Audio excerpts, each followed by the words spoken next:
My dad played 13 years, won a Super Bowl with the Cowboys, but most of his life now has been post football. So that gave me a perspective to where it's like there's a lot of life after football, and I saw it firsthand. So it always made me think about that.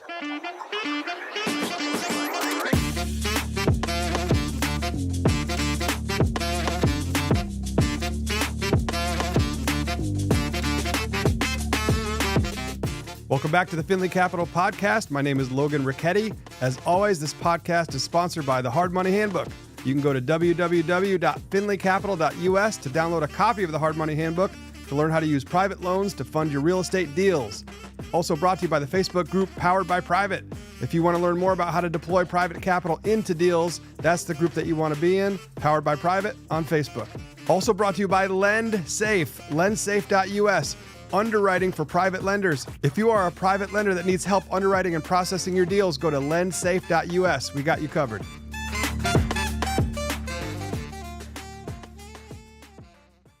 All right, today I got my new buddy, Devon Kennard, previously from the NFL balling, and now he is in the real estate world balling. And we just met, but you have a lot of very interesting things going on, including a new book that you're releasing with BiggerPockets. And I'm really grateful that you took a couple minutes to chat about that and your new lending company that you're putting together. Yeah, thanks for having me on. I respect you a lot in the lending game.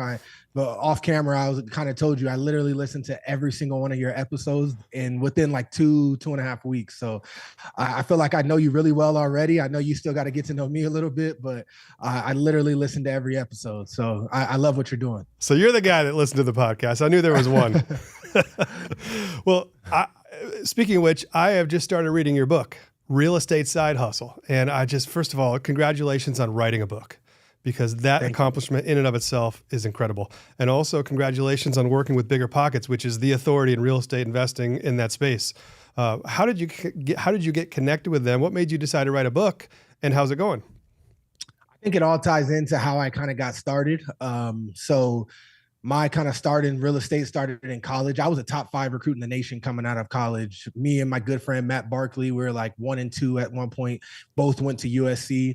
I had a lot of troubles in college as far as injuries and coaching changes, to where the NFL didn't look good for me for a lot of my college career. So it made me ask myself the question, do I want to be successful because of football, or do I want to be successful, period? And I had to envision in my life of what my life was supposed to look like. And I'm like, well, even if football doesn't work out, I want it to look like that. So that made me start looking into what I wanted to do. I met a mentor, and he had like what I would say was a Lululemon type of outfit on. I went to his office. It was the first time I ever saw one of those standing desks. And he was like standing in his office, and he used to be a police officer, owned like 6,000 units in LA, had his own property management company. And I just left the meeting like wowed. And I'm like, I want to be able to wear what I want to wear and have a standing desk and stuff. So that gave me the linchpin in the real estate. I go into the NFL, and after my rookie year, I bought my first property. And, I started vocalizing what I was doing in real estate while I was playing. And that opened a lot of doors, networking. And I met Kathy Fetke, who is a mentor of mine, and she owns Real Wealth, which is a turnkey provider throughout the country. And she was kind of the linchpin that got me into BiggerPockets. And I'm a great example of how networking and one thing leads to another, and building relationships with really solid people, and having something to offer. I can invest. I'm an athlete, but I actually I wouldn't say I'm the smartest person in the world, but I understand real estate to a good degree, and I'm willing to put in the work to learn. And that's just worked really well for me so far. When you were at USC, what were you studying? Communication. So I thought I might go into broadcasting. People still think I should, but the idea of talking about sports and other players and what they're doing in their lives, for some reason, I'm like, I want to talk about what I'm doing in my life and the things I'm passionate about, not like having to keep up with my old teammates and who had a sack last game and who didn't. So as I got older, the broadcast route wasn't really what I wanted to do. Well, most kids growing up, they have one sport or another that they play. Sometimes they excel in one or two. And some of the lucky ones even get to move on past high school and into college. And the very, very rare 1 out of 1,000, like you, get from college to the pinnacle of their sport. And, that in and of itself is an incredible accomplishment. It speaks not only to your talent, but to your dedication, your drive, your consistency, persistence, your work ethic. Because we all know, I guess, from the outside on the stands looking in, we know that it takes a monumental level of effort to reach the pinnacle of your sports career as you did and succeed, which is even more amazing. But that ends. That comes to an end. And for most of us, it's in high school and we go play, summer ball or soccer, softball or whatever, or flag football once in a while, and then we get injured and we go get on an ice pack. But for guys like you get to go late into your 20s, sometimes into your early and mid 30s, doing the career that you love. But even though you're doing that, and I'm sure you're making great money in the NFL because it's a great profession to earn in, you still have to think about your 40s, 50s, 60s, 70s, and the rest of your life, your family, your kids, your legacy, and all those other things. And not only that, but what drives you and your passion moving forward after football, right? Yeah. So at what point in your career did you have that aha moment? Was it right then when you found that mentor that, hey, maybe real estate is my next passion? That's when I figured out real estate was the passion. I had it in the back of my mind all college because I was facing so much adversity. So I was big on networking. I would go to events and get business cards, and then I had like a little system where I would put it in my phone and remind myself to reach out to this person and be like, oh, this guy's son went to USC, and now he's a big Notre Dame fan, whatever. Remember something about him to make it memorable for myself. Like, oh, I remember this kid and he remembered that I'm a big Notre Dame fan, or he remembered my son went to USC too. So the networking and knowing I needed to figure out what I was going to do outside started even in college. But I think I had an advantage there. So my dad played in the NFL as well. He played 13 years, but I was the youngest of three. So I got to see my dad mostly post-career. So I realized my dad played 13 years, won a Super Bowl with the Cowboys, but most of his life now has been post-football. So that gave me a perspective to where it's like, there's a lot of life after football, and I saw it firsthand. So it always made me think about that, and that bode over well for me throughout my life.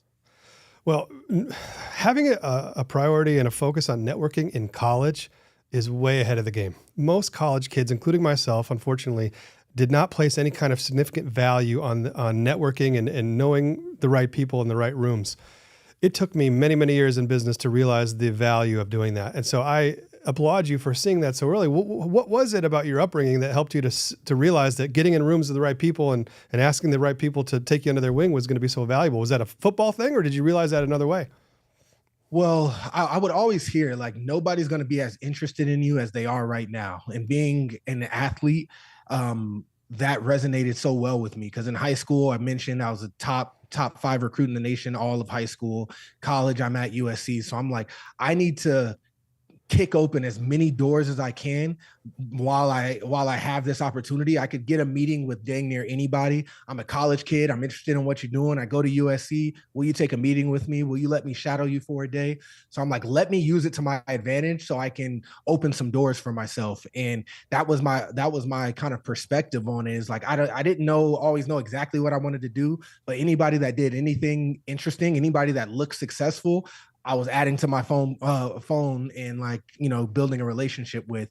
And that's kind of just built a lot of momentum over the years for me in so many different ways. And I think it comes from me being in a career that I knew was going to end. So even in college, I was hoping to play as long as I could, but best case scenario, I played 13 years like my dad and I end when I'm 30 something. That's still a lot of life.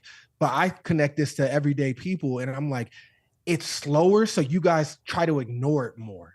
But the realities of life punch me in the face a lot harder, a lot faster, not harder, but a lot faster. Because, for instance, when I'm in the NFL, I have a bad game and I'm a little worried what the coaches think. On Monday, they're having linebackers working out and there's buzz about who they might bring to replace me, so it's like, it's in my face. But I don't think it's any different for the average 9-to-5 career worker. They're looking for somebody faster, cheaper, better.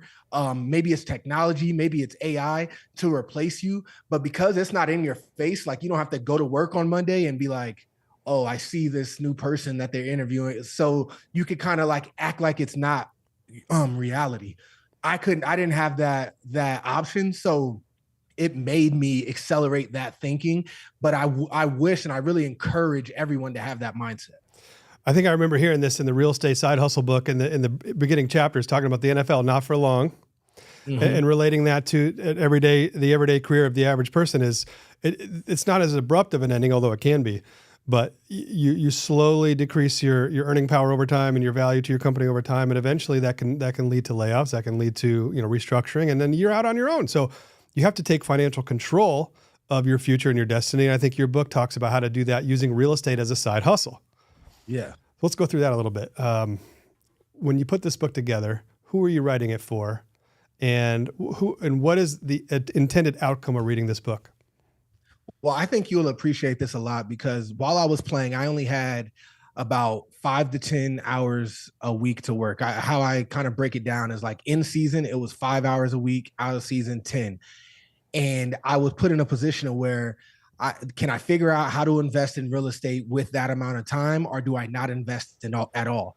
And my decision was, I got to figure it out. So I started looking at real estate from a different vantage point of like, all right, there's a lot of people out there who say, real estate, it's an active game. You have to be in it. You have to know everything. That's great. And I understand that perspective 100%, because it's not easy. There's a lot of nuances. There's a lot of ways to get screwed over. So there's a lot to it. And I respect that opinion, but I didn't have that option. So it's like, how can I do it passively? How can I structure it? And, for me, it came down to knowing the vehicles to use. So within the book, I talk about 4 vehicles I think are great for passive investing. And 2, it's really about building the team and the SOPs, which is standard operating procedures, to where it expedites and makes things happen a lot faster and repeatable, to where you're not spending a lot of time doing it. So I would spend a little bit more upfront work. So that was usually in the off season. Like, let me build out the infrastructure for myself of how I'm going to be able to invest this way, set it all up. And then when I'm in season, I have the systems in place. I know how to look at a deal. I know I have the deal flow coming in. I have the contractor in place. When it's private lending, I have my software system in place. All these things are lined up to where I can plug and play with a little bit of time. So that's what the book is all about. And it's something I really believe in. And I think it's a little bit different perspective. I've read a lot of books. I read a lot of books. I listen to a lot of podcasts, and I didn't see anybody coming from it from that angle. And I really believe in it. I agree. I totally agree. This is a great book from that perspective, is that there aren't a lot of other books and other resources that talk about real estate as an ancillary revenue stream to your overall business, rather than, being your full focus that you're trying to go deep on and do one certain thing one certain way and get really good at it, whether it be property management or syndications or flips or wholesales or whatever it is. This is a nice book for everybody. And it's a nice book for people who don't necessarily consider themselves real estate professionals, but want to be in real estate. So bravo for putting that together and finding that angle, because I think it's really interesting. Thank you. I appreciate that. Let's go through some of your early deals when you were just coming up, because now you're in all kinds of syndications. You have all kinds of units, right? You have a big portfolio. You're passively and actively operating today, but you're writing a book and you're doing all those other things. But when you were playing ball and you were doing 5 to 10 hours a week, what were the kind of deals that you were looking at that you were able to get into while you were still really, really focused on tackles? So I was trying to figure out how to start passively, and I wanted to buy single family, smaller multifamily. And at the time, we're talking 2014, 2015, you could go in the Midwest, very well, being in Michigan, and buy a turnkey property for at or below $100,000, charge $1,200 rent. The cash on cash was good. And I had some capital. So I started out in Beech Grove, Indiana. First property I ever bought, $87,000. Went in with a partner. Because I put 12 in, he put 12 in. I'm risk averse. So it's like, if I lose this 12, I'm going to be pissed, but it's not going to break me. So that was my mindset. People ask why I chose there. Arizona was expensive. That's where I'm from. I went to USC. California is even more expensive. And I got drafted by the Giants. New York was out of the question. So I'm like, I need to find a market that I'm comfortable investing in. I've met some connections, a fix and flipper who was doing it at scale in Indiana. Built a relationship, visited him in the off season, saw his whole operation, bought my first turnkey property. So I bought there. Then I started buying in Ohio, Cleveland, Ohio. And then I started buying in Kansas City, Missouri. So for many years, my personal portfolio was of turnkey properties, but all at or around $100,000. $1,300 rent. And it was rinse and repeat, very low maintenance, had a property management. They used Appfolio. So talking about systems, it's just like looking over the statements every month, getting an update when vacancy is coming near, those type of things. And I was able to learn the game that way with making a pretty solid return considering it was turnkey. And then that led to syndications. I kind of found I couldn't scale as fast as I wanted to in buying on my own. So I'm like, all right, what's some other ways to diversify? I got good exposure to syndications. I don't believe in traditional financial advisors, but I started working with a consultant that all he did was underwrite syndications across the country. So he taught me along the way, like what he was looking for, why he thought this was a good or bad deal. So I started investing heavily in syndications. And what I liked about that is all the work was up front. So it's like you underwrite the operator and you underwrite the deal. And then after that, it was kind of like my turnkey stuff. Like I'm just going to get statements, I get updates. How's it going? So I'm like, okay, this is another thing. So I started to create those layers. And later in my career, the last couple of 4 years of my career, I had a big relationship with a lot of people across the country. I'm tapped in with BiggerPockets. And a couple of investors that I really respected asked if, would you want to lend some money on my next deal? And I didn't know much about it. And that led me into where I'm at today with the private lending business, and which I love. And I'm putting more effort in right now to set up the infrastructure, but I believe can be a very passive business and investment vehicle for me. And what I consider passive today isn't 5 to 10 hours. I consider that like 25. Because I'm 33. I want to work some. Like I'm not trying to work 5 hours the rest of my life from 33 to 70. So it's like I'm willing to put a little more effort now that I'm retired, but I still want the time flexibility. So yeah. Let's go through all that because that's a lot of different things. So you have remote investing, turnkey rentals, you have syndication, underwriting and investments, and then now you're into private lending. So let's go through each one. And the first thing I thought of when you were talking about your remote investments of turnkey rental properties is it doesn't take rockets. It doesn't take brain surgery to buy a piece of real estate across the country. Now, a lot of people have never even considered what you did. You're in Arizona playing football and you're looking at a deal in the middle of Indiana that's 1,000 miles away. And most people immediately stop right there and they say, there's no way I could do that. But it doesn't take that much. Here's what it takes. It takes one trusted person on the ground that you trust, that you build a network with. So, however, you go to a conference or whatever. It's your brother-in-law. It's whatever. You find a market where the cash flow meets your criteria, the 1% rule, whatever it is you're looking for, and that you can afford to buy a turnkey rental for $100,000 that rents for $1,200, and you know that that's going to cash flow after debt, a couple hundred a month, which is great. You're going to put a third-party property manager in place. Again, that's part of your team, part of your SOPs. They're using Appfolio, so you're getting statements, you're getting reports, and you're finding out when the leases need to be renewed. You're making decisions on renovations and repairs and all that stuff. But and then you brought in a partner to mitigate the risk a little bit, which I think is great for a lot of reasons. Number one, it's nice to mitigate your out-of-pocket expenditure on the first thing that you're doing. Number two, it's nice to have a boy with you. Your boy in the game with you, your buddy, your girl, whatever. It's nice to have a partner in the game because then you get to share the successes and you can ride the waves together a little bit, which I think is great. You get to high five and it gives you more energy. Like, it gives you that energy and encouragement to want to keep going. But a lot of people won't even do that. So bravo for even having the courage and having the foresight to realize I can't make investments at the return ratios that I want to in my local market, which I complain about all the time. So I got to go another place. And that's what you did. And then once you've done that once, you learn how to do it, you standardize it, and then you can do it a second time. And ideally, you're doing it in the same market, so you're getting economies of scale with your team. But you can move out to Ohio and Indiana, Illinois, or whatever, not Illinois, but Iowa and other places where it makes sense to be. And you can scale that up pretty well. Next thing you know, every time you have 20 grand in earned income, you jam that into another house, you set it up, and you forget about it and keep moving. And you look once a month at a statement. That's passive. That's pretty sweet. Yes. Now, the next thing that you talked about, syndications. That's passive on steroids. Now let's talk about what that is, because a lot of people don't know what that is. And I'm in a couple too, and I know you're in dozens or whatever. You've heavily invested in syndication. So basically, long story short, what a syndication is, it's with an operator. When an operator raises private capital through equity investments, they get debt for a portion of the stack, and then they syndicate that deal by bringing all the investors in, usually with a preferred rate of return, and then sometimes some upside on the back end of the deal at certain points. But they go out, they identify the deal. It's usually a value add deal, usually multifamily or commercial. They find it, they put it under contract, they create a scope of work, they execute a renovation plan, they lease the property up. It's kind of like a BRRRR, and then they either refinance it with traditional debt and pay out the investors. Sometimes they leave the investors in, sometimes there's a whole bunch of combinations of that. And then other times they just sell it and they repay the investors and that's it. So what Devon was talking about is from that investment strategy, the whole investment active participation is underwriting the deal and underwriting the operator. Because you got to look at this deal, obviously. You got to look at the deal and see if it makes sense. You buy it for X, you put Y into it, it's worth Z. Does that make sense? And then just as importantly, the operator that promises to do all that, are they going to be able to execute? And do they have a track record? Do they have a plan? Do they have the right team in place? And smart people like the one that you were dealing with who underwrites these deals for a living and then consults on where to invest in them, they know how to do that at a very granular level, right? They're looking at the property management team in place, the construction team, the construction scope of work. They're cross-referencing that with condition, right? They're doing all the things that you do to underwrite a deal professionally. But when you invest in one of those, as long as it goes right, it's extremely passive. It's monthly distributions, quarterly distributions. Sometimes they're deferred, whatever, but it's a lot of just getting checks in the mail. And that's pretty sweet. Yeah.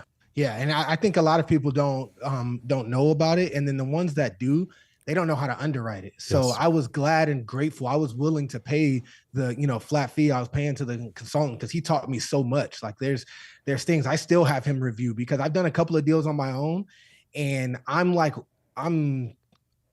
3 for 4 on the ones I've done without his advice, or his input.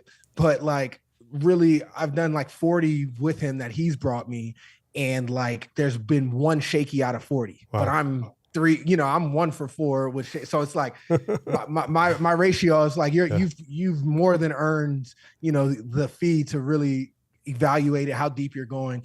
But it's helped me because now I help teach people how to underwrite syndications because people like the pro formas and the documents, they're meant to pitch. They're meant to look perfect and amazing. Yep. So it's like, if you just read that over and this sounds great and you invest, that's why a lot of syndications are struggling right now. So, I say syndications is a good investment with a heavy heart because there's a lot of people in them that are struggling because the last 10 years, a lot of people have had success and now the tide is going back and you're starting to see who's naked.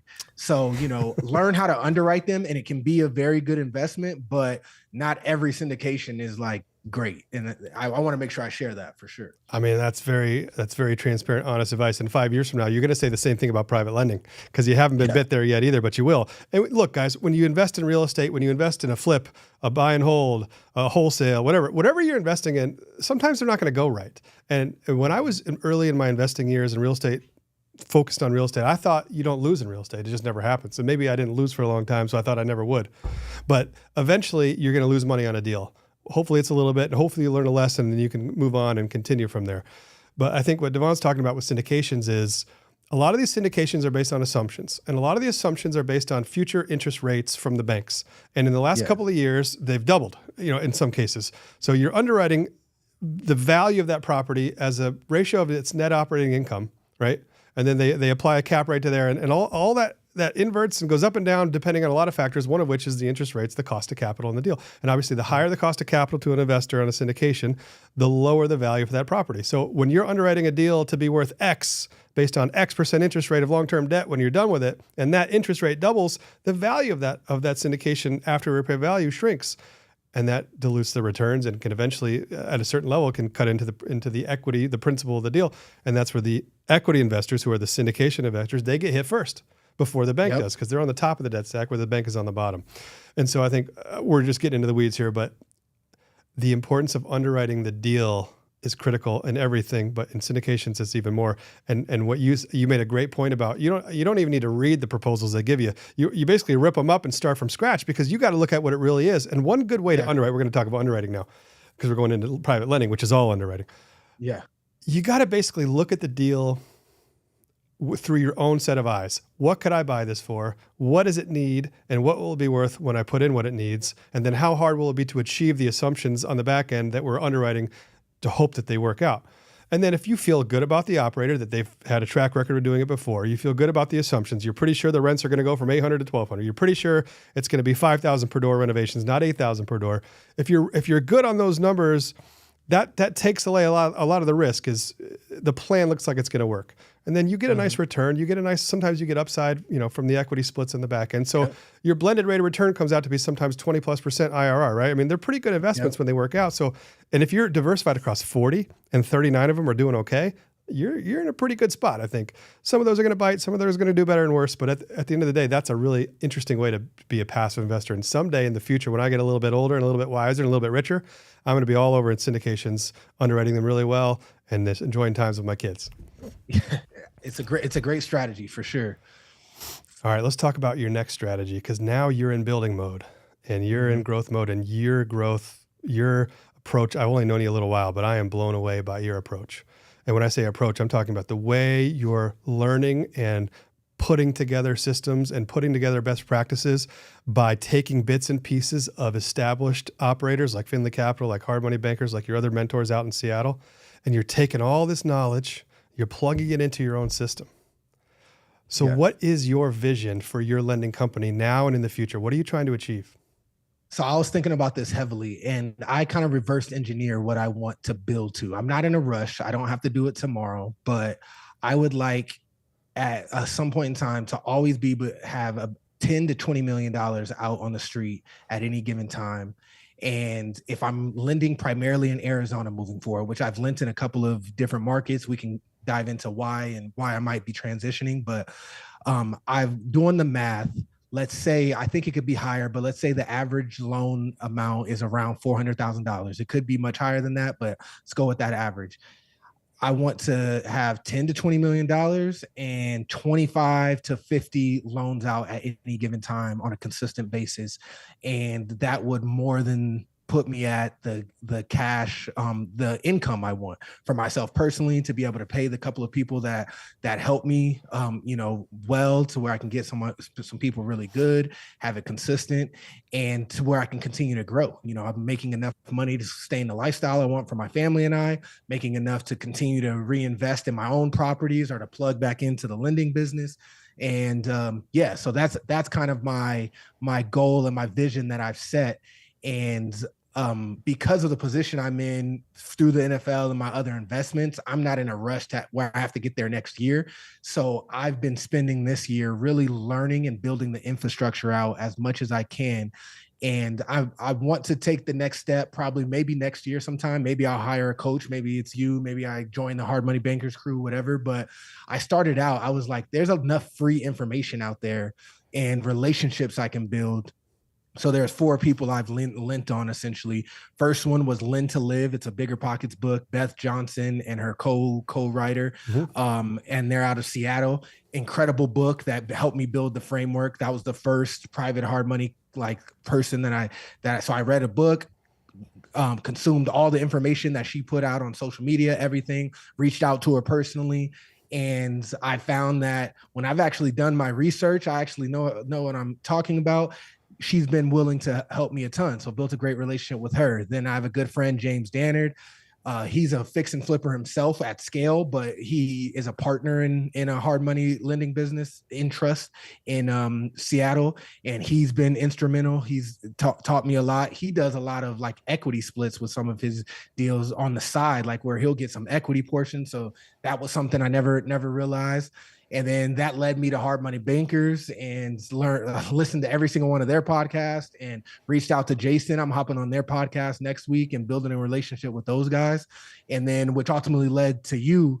And what I found that's really great about Finley Capital and what you've done, I can say I've scoured the internet for all the people talking about hard and private lending, and nobody gets as granular as you did. So offline, I was kind of saying I was building out a lot of my systems over this last year, but the last 2 weeks of diving into your podcast, listening to every episode, some of the information you've shared with me, I feel like I've taken huge jumps and expedited things exponentially faster. So that's exciting, and I got to thank you for that. Well, that's great. That makes it worth doing because somebody out there is actually getting some benefit from it. That's awesome. So I appreciate that you took the time to do that. But let's go granular on yours, because at a $10 to $20 million portfolio goal, which is totally attainable, especially for you, especially in your market, and some of that's going to be your capital, might be a couple pals that get in the game with you, depending on how you decide to set it out. But one of the things I heard Jason say, or Chris the other day in a podcast that hit me was, if you're not lending your own money in your own real estate lending operation, then what are you doing? You might as well just be a broker and go to Lima One or Kiavi or one of those other places, take a commission and call it good. Because the investment vehicle is so powerful to put your own capital into these deals when you're getting these double-digit returns and you're leveraging the points and the fees that you're charging in your loans. It compounds your own return and it puts your money in a place where you feel good about it. And you underwrote the deal, you connected the deal to your name and you secured it with a trust, deed of trust or a mortgage, depending on the state. And you have a personal guarantee backing it and you're underwriting the draws and you're, I don't want to say actively in it, but your hands are around every deal. And 10 to 20, 30, 40 deals at a time, you could do that well with one or two really good support people. It doesn't have to be a 10-man shop to get 20 million out. And I think that's one of the things that you like about it. It's that high leverage on the back end. Once you set everything up like you are now, you're going to have one or two people operating a lot of the keystrokes. You're always going to be at the top making decisions because these decisions indicate, success or failure based on how you make those decisions. But it doesn't take a long time to make those decisions. You look at the deal, you underwrite the borrower, you underwrite the deal, you make a decision, and you say go, you term it out, and then your team helps you with the rest of it. And so that's high leverage, which is cool.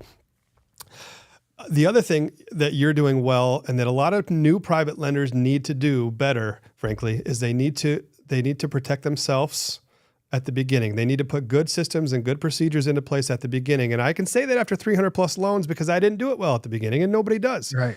And you and I went through the LendSafe checklist the other day of all the different things that you need to have in an underwriting file for insurance, for title insurance, the way that you need to underwrite the borrower with credit and background check, and the different things that are important to do. And again, Devon's underwriting checklist will be different than Finley's and different than Chris and Jason's. They'll all be different, but there are important factors that you need to consider. And you just don't know what you don't know when you're starting. You've only done a couple. Another thing that you did well that I wish I had done was you found a mentor that actually does it, and you had those people looking over your shoulder on the first couple of deals, which is great. Now, I heard you mention earlier that you've made some loans in your market and you've made some loans outside of your market. I assume the outside market loans are where you've been chasing great borrowers into their markets. Is that right? Yeah. Yeah. So that when I first got in and when I was in the NFL and didn't know what I was doing, when I first started private lending, my strategy was like leveraging the fact that I have relationships with great borrowers, build those relationships. If they want some money, I don't really care where they're at. Let's do it. I did have the wherewithal to think about like, hey, if something bad happens, I need to have contacts. So I would only do a loan if they were openly sharing their at least two general contractors, at least two agents, to where it's like stuff goes sideways, I have someone to call. Like I can take over the project because I understood the risk was default and ultimately foreclosure. People say default, but default, you could really just work out what the solution is going to be. So it's not like default's not the issue in my mind. It's like foreclosure. It's like they're in default. How are we going to work on a payment system? Or how I would love if when I'm in a bad default situation, like this is going to be a foreclosure. Give me the property. Let's make it easier on both of our ends. Like let's find a solution. But that's my take on default anyways. But overall, my thoughts were, can I have the contacts to where if I need to take over this property, I can? And that was my mindset. Now, after listening to all of you guys, and all of you guys are pretty much saying the same thing. And now that I'm retired and I'm here locally in Arizona more, it makes more and more sense to focus majority of my business in Arizona. So I can't say I'll never lend in other markets, but I'll wind that down and try to make Arizona my primary, which I think has a lot of its benefits. The loan amount sizes are bigger as well, which some people look as a negative, but I kind of showed my goals. If I'm trying to get to 20 and the average loan size is 400 to 600, I could get there a lot faster as opposed to like cheaper markets where it's 150. So that's kind of my thoughts on that. I think I totally agree with everything you said. And I think that doing loans, I've done a ton of loans. Almost all my loans are outside of my market. I'm in a 50,000 person market. The average sale price of the house is 250,000. There's one foreclosure a week. You can't do 20 million in Midland, Michigan. You just can't. So I've been forced to grow a lending operation remotely and try to put systems in place that do that. And I've had a lot of success and I've had some failures. Frankly, I've had some defaults that I've had to deal with, and they're all been remote. And if you're going to do remote, if you're going to lend outside of your market like you have in the past, I think what you did was brilliant, which is make sure that you have all the connections to that deal ahead of time when you're underwriting. Agent, lender, or agent, title company, contractors, property managers, everything that you would need. God forbid you had to take that deal over and finish it. If I could draw up the perfect lending company for you, everything would be in a 10 or 15 mile radius of your house. And the simple reason of that, common sense reason, is that you understand the market, you have access to MLS. I think your wife's a realtor, or she has access to to statistical information, which is a huge advantage to you in your market versus coming 1,000 miles away in Indiana. You just don't know as well. Your finger isn't on the pulse. That's one. But the other one, obviously, other than construction, now you're smart enough and capable enough that you'd solve any construction problem remotely if you had to. But that's going to take a lot. It's going to be a lot of defense, which I know you love defense, but not that kind of defense. Trust me. You're talking to attorneys and they're $10,000 and it's another 10,000. And you got to wait 3 months. And you got to transfer utilities and you got to get a maintenance company. Then you got to try to figure out where the keys are. It's not easy. You can do it, but it's defense. But the other benefit of having your lending operation as close to your home as possible is in the event of default, you can, number one, you can negotiate a deed in lieu. So in other words, you can negotiate taking that title back and controlling that deal without going through foreclosure with more confidence because you know you can solve the problems a lot easier. It turns into a construction project for you. And Arizona is a non-judicial foreclosure state. And so that helps too. Okay, that's another thing. I had 3 things. That was number 3. But number 2 is the type of state that you're in has a big difference in the foreclosure process, how long it takes and how much it costs. But here's the third angle that a lot of people don't think about that maybe you'll resonate with.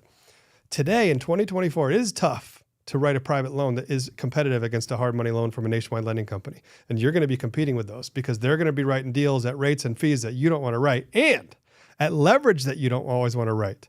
But you, in your market, may be willing to be a little bit more aggressive on your leverage because you know in the event of a default, you can handle the problem. In other words, you might be able to lend 90% of the purchase price and 100% of the repair budget, whereas maybe you wouldn't want to do that 1,000 miles away because in the event of default, you're going to be negative on day one because you're going to have attorney fees and other stuff.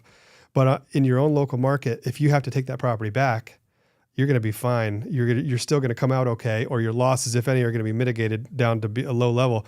And so that allows you to do more deal flow, more volume, higher loan amounts, and a little bit higher leverage than otherwise you'd be willing to do because you have that backstop. And I admire and envy that, frankly, because if I had that, I'd be a little bit more aggressive in my loan terms and I'd do more volume and more deals. So keep that in mind when you're lending locally. It's going to be a little bit safer for you on the bad side of this, on the downside of these risks.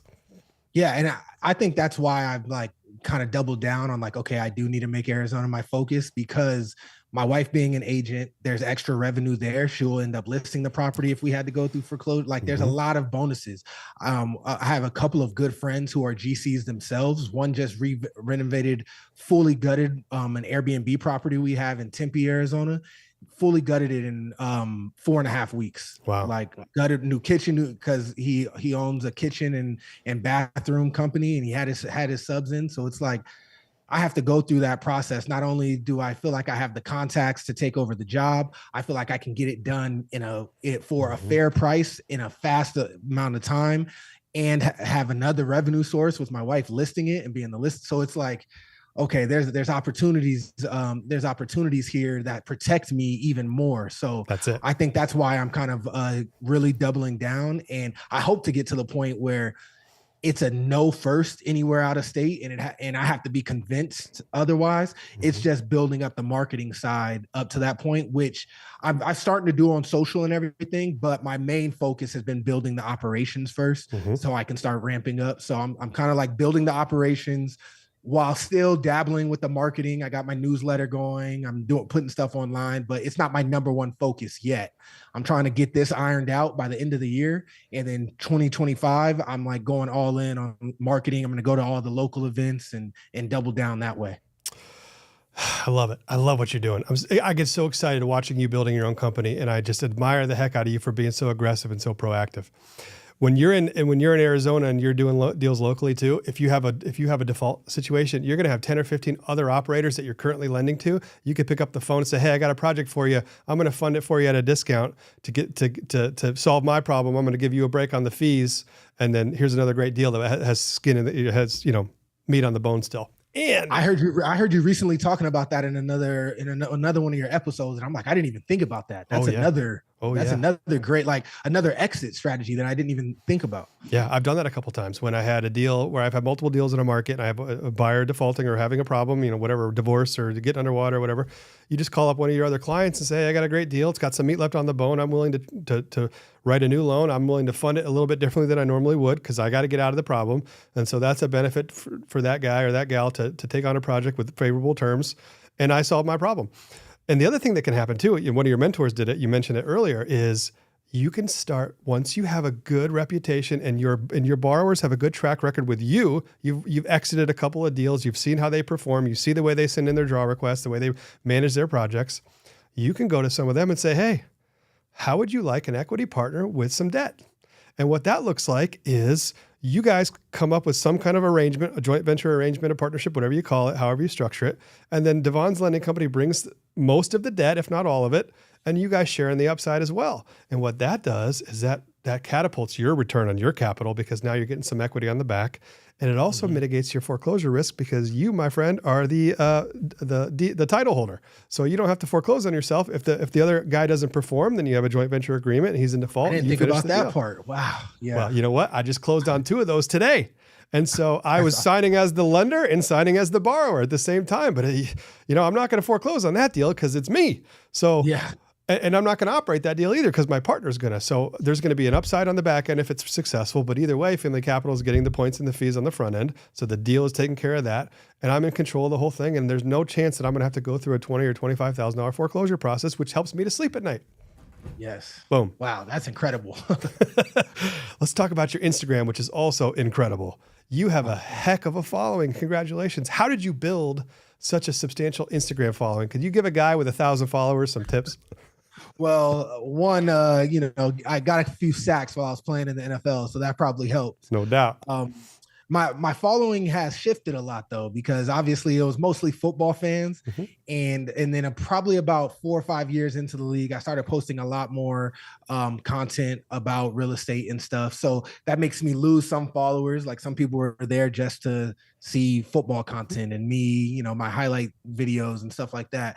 But, it's started to stabilize now, and hopefully moving forward, it'll start to grow because I hope I'm adding value. And what's really cool for me is the amount of people that slide into my DMs, former teammates, other guys in the NFL, other busy professionals. Like I try to connect with those type of people, and I get reached out to a lot, and I want to help people. I'm not in it to be all alone, and I don't try to make it seem like I have all the answers, but I'll say I'm very serious about learning and growing. So I'll admit when I don't know, but I'm not going to not know for long. If there's something that I feel like there's a gap, I'm going to double down on learning about it. And when you're transparent that way, people start to trust you. So I think that's kind of been my mode.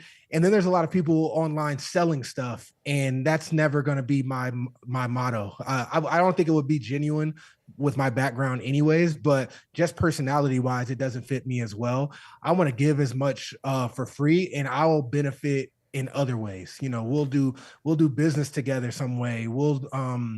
You'll recommend me.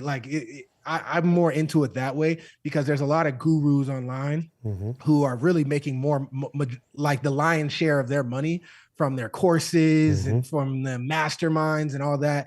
And not saying all that's bad or wrong, but I want to make the majority of my money from my properties I own, the syndications I'm in, my private lending business, and push people to those things and not buy this from me.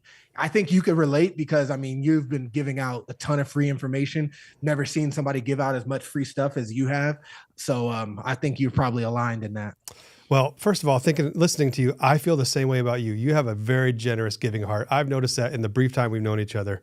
You're a very giving person, and I try to be a giving person too. That's why I don't have anything to sell. I don't have a course. I sometimes I think about building training or coaching or coursing, but then I don't want to be that person. I would rather be somebody who helps and shares. And I have 3 people who listen to my podcast, and they take it and they take something out of it and run a lending company.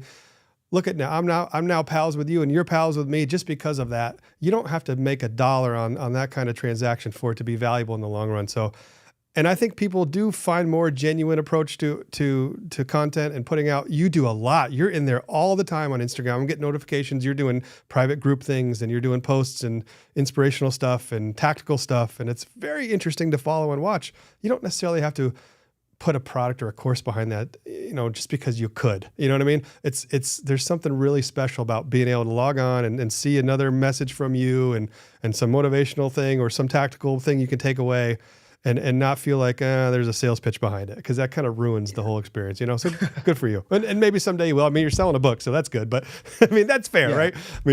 A book adds value to people's lives. I bought that book within 5 minutes, and it paid for itself 100 times over. Well, even for that, I'm very transparent. And for anybody who's considering writing a book, you're not going to make much money from a book unless you're, Stephen A. Smith and you go out and sell 1 million copies in the first, like you're not getting rich on writing books unless, you write some amazing, book like that. I'm trying to think of a nonfiction book, but something along those lines. But for the most part, it's more so like, it helps me be a leader as a thought leader. Like people think about me more. So it's along the same lines. I took a lot of time and effort to write my book, and I'm not getting a much monetary, reward from that, but it's more so the thought leadership, the respect, I can bring it when I go speak at different things and those indirect things. And I believe in that wholeheartedly. Yeah, we shouldn't downplay the significance of publishing a book, writing the book itself, sitting down, having an idea to write it, structuring out the chapters, organizing it, editing it, changing it, obsessing over it, and then completing it, and then having it published by a company that's very reputable. It's something that you should be proud of. It's a major life accomplishment. It's something you can show your kids. And I saw a picture of your beautiful daughter holding your book, and I got teary-eyed when I saw that, and it's just a nice thing. So congratulations on the writing book. You need to write one because you're very tactical. I know you have the handbook, but you're gonna have to like expound on that and do a whole book. Well, maybe someday. I feel like I'm still learning, to be honest with you. I still have a lot to learn. I've made a lot of mistakes. I'm still refining processes, and I'm still learning what's best. I have mentors I admire and respect a lot, and the more pals I have like you that are going through the lending journey with me, the more I learn on a day-to-day basis. So maybe someday I'll put something together to help people. But in the meantime, I just want to, congratulate you on your book, and then ask you one last question: is what's next for Devon Kennard in the future? What do you got cooking? Next for me is growing the lending business. I actually, now that I'm retired, I don't plan on investing as much in syndication. So as those go full cycle, I'm going to be putting that more into my own deals and into the lending business. So we mentioned investing your own money. I want a lion's share of that 10 to 20 million to be my own personal capital. So as syndications go out, the principal and the growth that I gain from that, I think I'll be plugging into either my own properties or the lending business, because I said 10 to 20. If it's 10 million of my own money, I could probably just stop there. So not that I will, because I have friends and people who may, who I would let in, but so continue to grow that in an authentic way, share it online, the journey of growing a private lending business, investing the way that I invest. And that's next. What's the best way to follow along to watch your journey? Head to devonkennard.com. I have my own website, but also my lending company is weare42solutions.com. So you can go there, and man, I hope you and I are doing some business together. I have to do some loans, co-invest on a couple of loans or something. Devon, thanks for being on the Finley Capital podcast. Thanks for having me. Go get them. Go get them. Boom.